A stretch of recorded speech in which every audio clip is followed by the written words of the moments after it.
Today, family and friends laying to rest a man who was killed by an accused drunk driver in downtown Columbia a little over a week ago. Malcolm Johnson's death is not only a loss for his family, but it's also reigniting calls for stronger DUI laws in South Carolina as lawmakers get back to work at the State House. Our Megan Gagnon tracking that. She's live in the studio.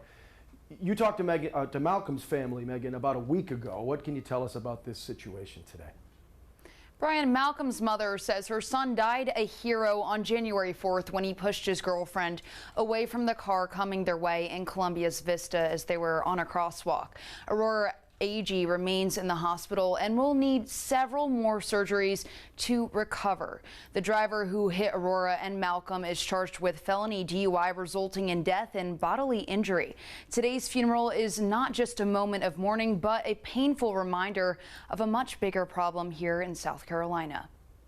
Loved ones paying their respects to Malcolm Johnson Tuesday afternoon. Family says the 29-year-old had a love for life and for taking care of others. Johnson died in early January after he was hit by a car in downtown Columbia. 29-year-old Randall Miller is accused of driving under the influence after hitting Johnson and his girlfriend Aurora AG as they were using a crosswalk. We need a cultural shift where it's not okay to get behind the wheel after having a few drinks. South Carolina continues to rank among the worst states in the nation for impaired driving. Senator Tom Davis says strengthening DUI law will be a priority at the State House this year. State data shows the alcohol-impaired fatality rate has been rising steadily since 2019, with drunk driving deaths making up more than 1/3 of all traffic deaths by 2021. Nearly 500 people died in alcohol-related crashes in 2022, giving the state the highest per capita rate in the country. South Carolina, as it has for decades, is going to continue to be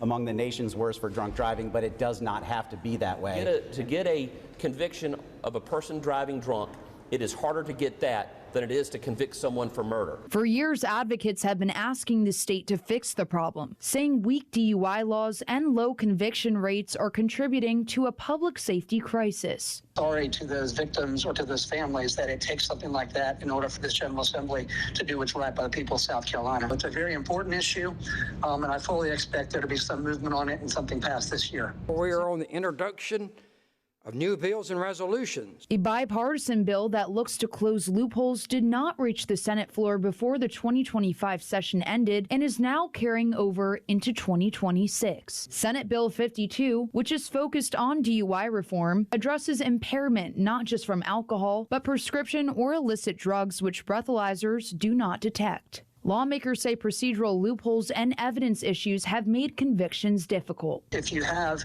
a body camera that veers off the motorist for a few seconds or points to the ground or points elsewhere, that's enough to knock that body camera and videotape out of evidence entirely. With the State House now back in session, DUI reform is expected to be a priority, with lawmakers saying they want to prevent families from suffering. Senate Bill 52 passed through a subcommittee this morning and the full Judiciary Committee this afternoon. It could be on the Senate floor for debate as early as next week. In studio, I'm Megan Gagnon, Watch Fox News, Local First.